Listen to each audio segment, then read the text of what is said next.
Jaram hino ɗo tarika fiima antu heɗito moƴƴa. Fino Annabi Iisaa duworani fayɓe ɓe. Ko debbo lanɗo on satinno yimɓe. Ɓe landimo kanko lanɗo debbo ngal landal ɗo. Min jeeji on hara hiɗo wawi min hollude cuɗari metelol lanɗo on ngol. Lanɗo on jaabi. Miɗo wawi. O hammiri ka baafal. O artidi e fayɓe ɗiɗo. O ƴetti ɓen fayɓe ɗiɗo. O mosani satinaɓe ɓen.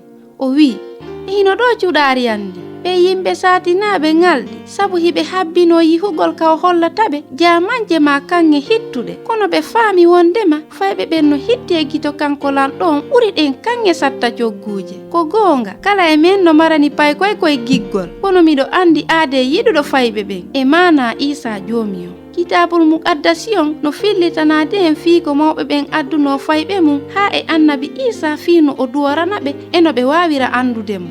Kono adalde hewtugol maɓɓe ka Annabi Iisaa ɓe nani hawa yimɓe ɓe weltaaki. Ko honɗum wonɗon waɗude? Iwe ɗo, yalte.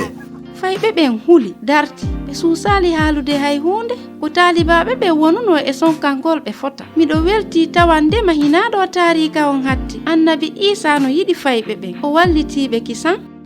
Acce paykoye koye ara e an wata on haɗu koye ko fii laamu Allah ngun ko sifa makkoye wonani.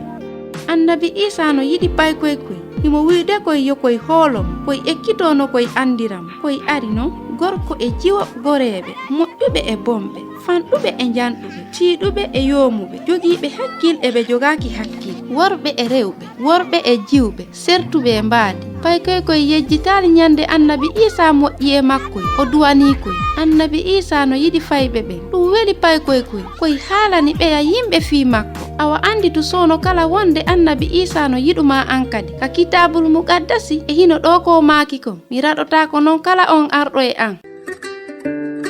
Ko Husaynatu wonno e yewtudema mi weltanike ma fii ko heɗitiɗa kon hiɗen e saayi.